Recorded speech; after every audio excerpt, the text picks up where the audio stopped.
Water everywhere and not a drop to drink. A small Southwest Florida town that relies on tourism finding it difficult to do business after a water main break shuts off the supply and puts a boil water notice in place. 400 Corners' Kelly Stegeman explains it's not just people feeling the effects. Kelly? Emily, the break is affecting businesses and homes on Matlacha from Island Avenue to Sandy Hook Restaurant.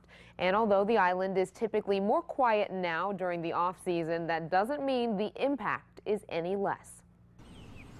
Matlacha is a water lover's paradise, but for a place with water as a main draw, it's now one of the island's biggest problems. It made for a trying afternoon. A water main break Tuesday shut off water for hours. It's now back on, but water is still off limits for residents until this weekend. They have to boil it or bottle it. Some restaurants even closed their doors. There is no shutdown. There is no excuse. There is no, if their dog came here dirty, they expect to pick it up clean. At Pampered Pup, the pups were getting pampered, water or not. At 3 o'clock when the water went out, we had 9 dogs left to wash. So we sent our receptionist up to Publix and she got gallon jugs of water and we set up like a siphon with a little teeny tiny hose. The work became tedious. It usually takes 5 to 10 minutes to wash a dog.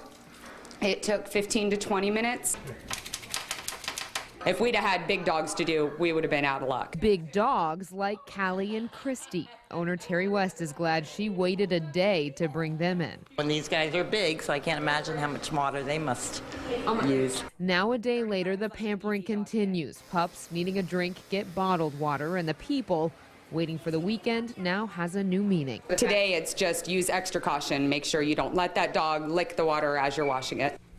The Pine Island Greater Water Association says it appears a truck or a large piece of equipment ran into the valves above ground and pushed them into that water main, causing the break. The all clear for the water advisory could be tomorrow night. At the latest, they're hoping for Saturday morning. Live in the studio, Kelly Stegeman, Fox 4 in your corner.